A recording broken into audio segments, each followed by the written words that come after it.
What's up, guys? It's Frank and this is Great Bird Garage.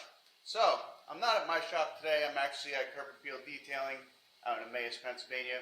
We have a nice 2020 JLU Rubicon here, and we're doing some rock lights and headlights installation. Now, we've done headlights and rock lights before on Brian's Jeep. They came out great. It's basically the same procedure for this. The headlights are slightly different, but other than that, that's pretty much straightforward. But what I have to show you today is when I do rock lights and lights that have halos and stuff, I like to have them on a separate switch. Now, the easiest way to do that is to actually have a separate switch panel. So, let me show you what we got here today. So let me show you what we got here. This is the Voswitch JL300 control system.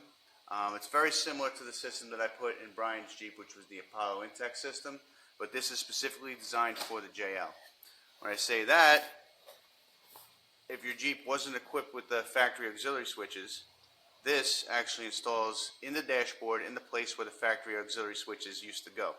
So we're going to be putting this in on the dashboard. Here's our instructions and stuff. And the switch unit itself, well, the power unit itself is pretty nicely built. It's got everything already pre-wired. Inside here, there's room for 6 switches, I believe. So you got your pre-installed relays. All your power connections are right there. Yeah, so this is a really nice unit. And we're going to be getting this inside this Jeep, and we're going to be wiring up rock lights and the halo lights to this switch box. Alright, so we're inside the Jeep now. As you know, a lot of the stuff that's in these Jeeps comes apart pretty easily because it's all held in with clip connectors. This panel has to come out because this switch panel is going to install in place of this little cubby hole right here from the inside. So this screw that has to come out, and then the rest of this should pop right out.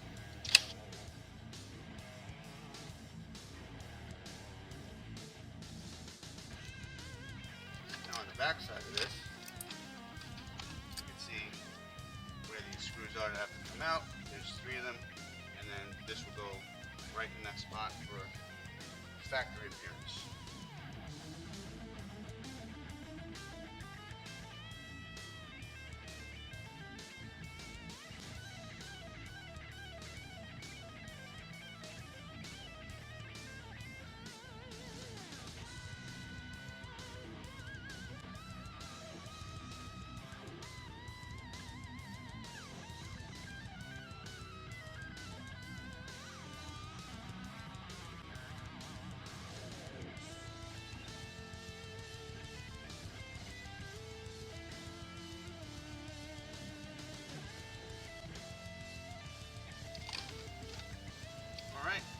There's our switch panel installed.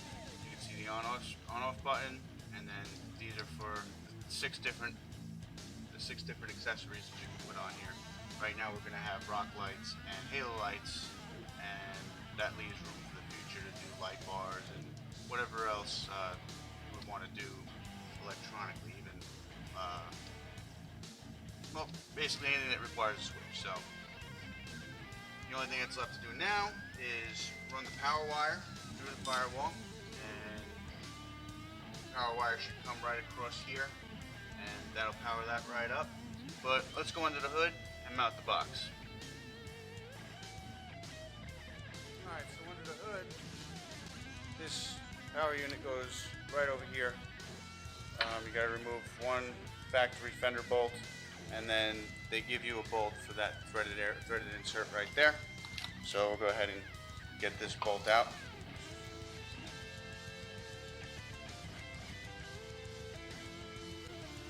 You can see where it lines up nice. There's one, and there's the other one.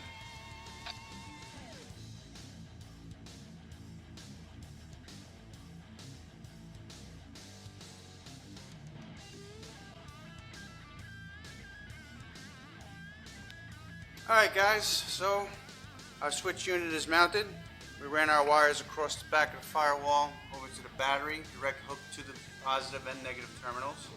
And then the wire that goes to the unit itself is going down inside the little grommet in the firewall. All Jeeps have it. It's a little plastic thing. You just got to drill a small hole through it and you can feed the wire right through. Now if that's done, I'm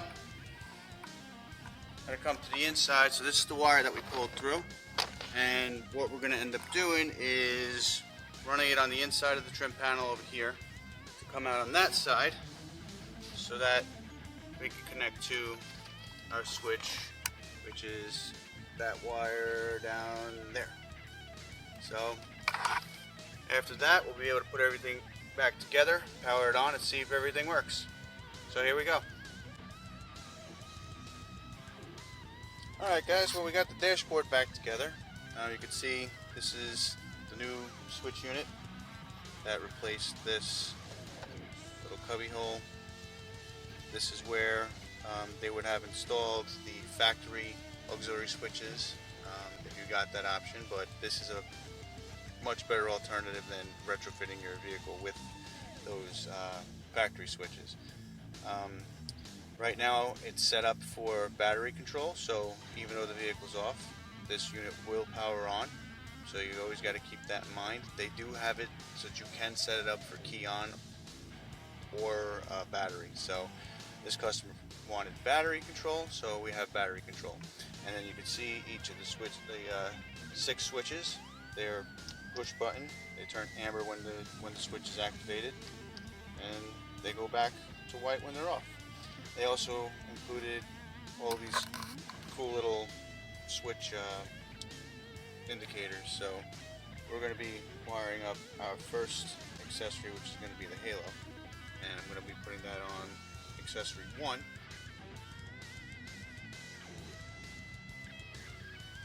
Alright guys, so our first accessory is hooked up. It's hooked up to accessory number 1. This is for the halo lights. Let's go ahead and make sure it works. I already went ahead and put the tag on the switch, so we're powered on right now, and that should power the halos on. Let's take a look.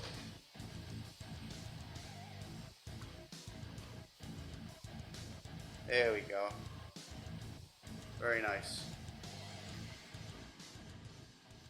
And there you have it guys. So the Voswitch JL300 unit is installed, it's powered up, and it's working properly to power the accessories.